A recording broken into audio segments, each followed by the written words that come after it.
1월 21일 정오의 말씀 요한 1서 2장 7절로 11절.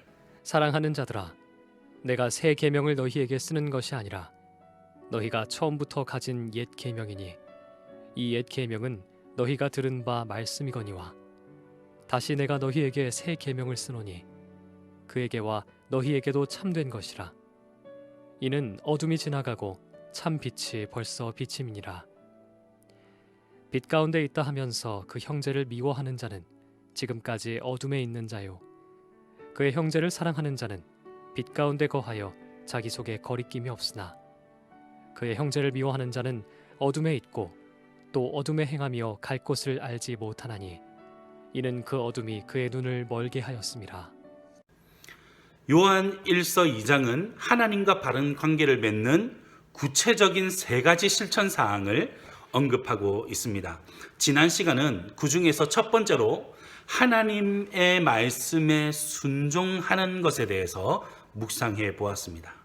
이어지는 오늘 본문에는 하나님과 바른 관계를 맺는 두 번째 권면이 기록되어 있는데요. 그것은 형제 사랑을 실천하는 것입니다. 이 또한 아주 실천적인 권면이라고 할 수 있습니다. 본문 7절과 8절에 보시면 똑같이 새 계명을 언급하고 있습니다. 그런데 아이러니하게도 7절에서는 내가 새 계명을 너희에게 쓰는 것이 아니다 라고 말합니다. 그런데 8절에 보시면 다시 내가 너희에게 새 계명을 쓰노니, 이렇게 서로 다르게 새 계명을 쓰는 것이 아니다, 그리고 다시 내가 새 계명을 쓴다, 다른 내용의 이야기를 하는 것처럼 보입니다. 뭐 때문일까요?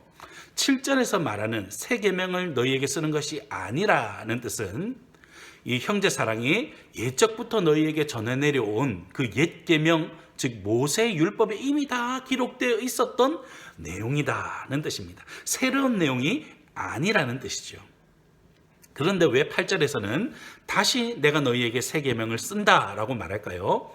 왜냐하면 이 7절에 언급되어 있던 옛 계명인 모세의 율법에 이미 다 형제 사랑이 기록되어 있었지만 부패한 본성을 가진 우리는 형제 사랑을 온전히 실천할 수 있는 능력이 없었습니다.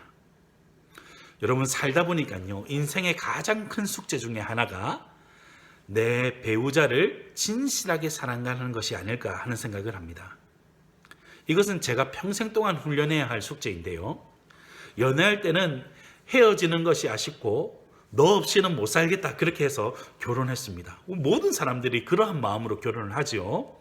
그런데요, 살다가 보면 서로 피곤하고 또 바쁘게 살다 보니까 참 자기중심적으로 말하고 행동할 때가 얼마나 많은지 모릅니다.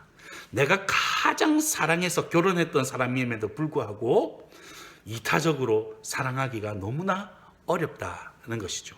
모든 사람들에게 동일하게 적용될 것입니다.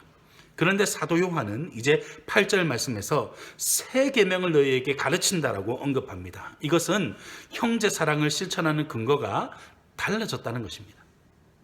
8절 마지막 부분에 이는 어두움이 지나가고 참빛이 벌써 비침이라, 이 구절이 아주 중요합니다.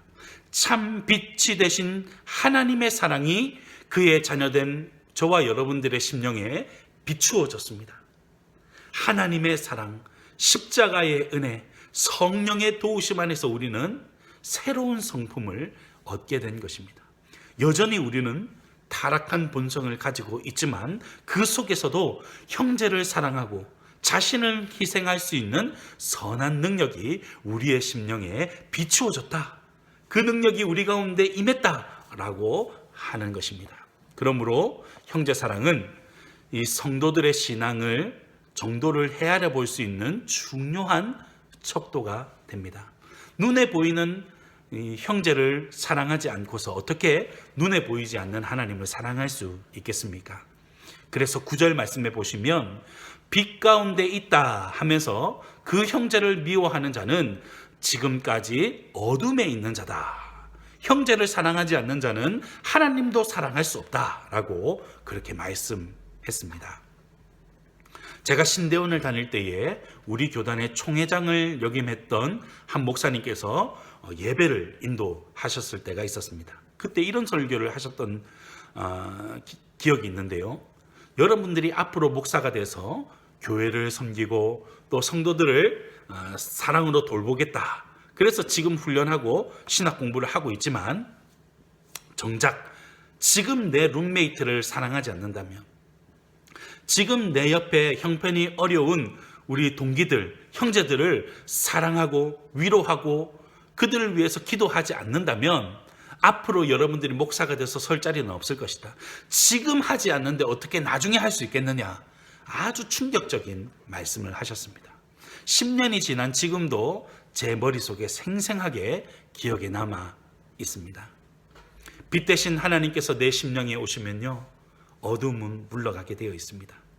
그것이 개인적인 죄와 음란과 다른 죄들 뿐만 아니라 그것이 형제와의 관계 속에서 미움과 시기, 질투, 분쟁일 수도 있습니다.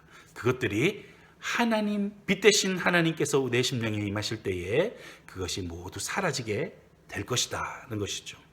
하나님과 바른 관계를 맺는 것은 곧 형제 사랑을 통해서 증명되어야 한다는 뜻입니다. 기억하십시오. 형제 사랑은 참 빛이 되신 하나님께서 내 심령에 임하실 때, 하나님의 사랑이 내 심령에 깊이 아로 새겨질 때 비로소 주님이 주시는 능력으로 형제를 사랑할 수 있는 것입니다. 여러분, 부모님을 사랑하고 계십니까? 여러분들의 형제를 사랑하고 있습니까? 여러분들 같이 우리가 예배하고 섬기는 우리 청년이부 지체들 위해서 기도하고 전화 한 통하고 이렇게 연락하고 형제 사랑을 실천하는 것은 어떨까요? 오늘 하루 이렇게 형제 사랑을 실천함으로 하나님과 바른 관계를 맺어가는 저와 여러분들이 되셨으면 좋겠습니다.